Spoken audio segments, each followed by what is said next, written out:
नमस्कार, मी कुकवेद वैशालीमध्ये वैशाली परत तुमचं स्वागत करते। आज मी तुम्हाला ज्वारीच्या पिठापासून उपमा दाखवणार आहे। त्यासाठी मी हे 1 वाटी ज्वारीचे पीठ आहे, थोडं तूप घालून मी गुलाबी गरम केलेलं आहे, भाजून घेतलेलं आहे। आता इकडे कढईत आपण तेल घालूया। 2 चमचे तेल आपण घालू। तेल तुम्ही अंदाजे घालू शकता का कसं घालायचं ते। त्यानंतर आपण आता यामध्ये मोहरी घालणार आहे। मोहरी तडतडली की आपण यामध्ये चणा डाळ घालणार आहे। चना डाळ थोडीशी गुलाबी झाली की मग शेवटी आपण यामध्ये जिरं घालणार आहे।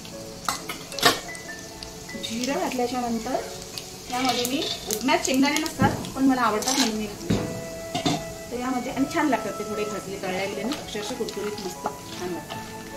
आता याच्यात सगळं टाकल्याच्या नंतर मी यामध्ये हिंग घालणार आहे। हिंग घातल्याच्या नंतर आपण यामध्ये कांदा, हिरवी आणि लाल मिक्स मिरची, लाल मिरची ही ओलीच आहे, 2 सापडला मला हिरव्या मिरच्यांमध्ये, तर मी 2 हिरव्या मिरच्या आणि 2 लाल मिरच्या असं घातलेलं आहे। त्यामध्ये मी आता कढीपत्ता घालते आणि ते छान भाजून घेते।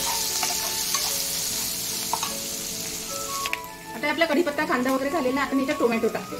टोमॅटो छान थोडासा फ्राय झाला की मग आपण यामध्ये पाणी घेऊ। ते पाणी मी तुम्हाला सांगते, 1 बाउल पीठ घेतलेलं आहे, एकाच 3 म्हणजे 1 बाउल पीठ आहे तर आपण 3 बाउल पाणी टाकणार आहे। अंदाजासाठी सांगते, नवीन करणारे असले तर नाही करणार, पॉझिटिव्ह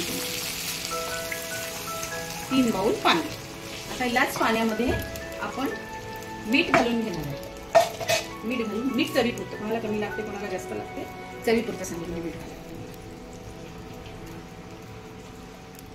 आता हे पाणी छान उकळू देऊ, आपलं गरम होतो आणि मग त्याच्यात आपण पीठ घालूया। हे आता आपलं पाणी बघा छान असं उकळलेला आहे। आता आपण याच्यात 1.5 चमचा साजूक तूप तुम्ही आवडेल तसं घाला, किती घालायचं किती नाही, नसेल तुम्हाला चालत तर नका घालू, पण साजूक तुपाने एक छान फ्लेवर येतो त्याला आणि चवीतही खूप बदल पडतो। आता मी बारीक गॅस करणार आहे आणि आपण जे हे भाजलेलं पीठ आहे ना, हे काय करायचं माहितीये का, असं सगळीकडे असं थोडं थोडं थोडं थोडं थोडं म्हणजे गाठी नाही होणार त्याच्या। आता मी हे सगळं पीठ छान याच्यात घालून घेणार आहे, मग झाकण ठेवणार आहे। हे पीठ आपण घातलं, आता हे मी छान शिजवून घेते, 10-15 मिनिटं चांगली वाफ येऊ देते, मग तुम्हाला डिश दाखवते। हा तयार आहे आपला अप्रतिम असा ज्वारीच्या पिठाचा उपमा। तो नाश्ता खाऊन कंटाळा येतो, खूप टेस्टी आहे, खूप छान झालेला आहे। आता आपल्याला शेवटच्या 2 जिन्नस याच्यात घालणार आहे आपण, ते म्हणजे एक म्हणजे लिंबू रस आणि दुसरा म्हणजे पाव चमचा साखर। साखर तुम्ही स्किप करू शकता जर तुम्ही शुगरचे पेशंट असाल, तुम्ही काय करू साखर आणि अजून हलवायचं बनले आणि मी तुम्हाला डिश दाखवते। आपण एक गोष्ट विसरली होती, ती म्हणजे कोथिंबीर, तर छान कोथिंबीर घालून घेऊया आणि मग आपली डिश रेडी करूया। हा तयार आहे आपला ज्वारीच्या पिठापासून उपमा, अगदी खूप टेस्टी लागतो, नक्की करून बघा। माझ्या चॅनलला सबस्क्राईब करा, लाईक द्या, कमेंट लिहा। परत भेटू कुकवेद वैशालीमध्ये दुसरी छान रेसिपी।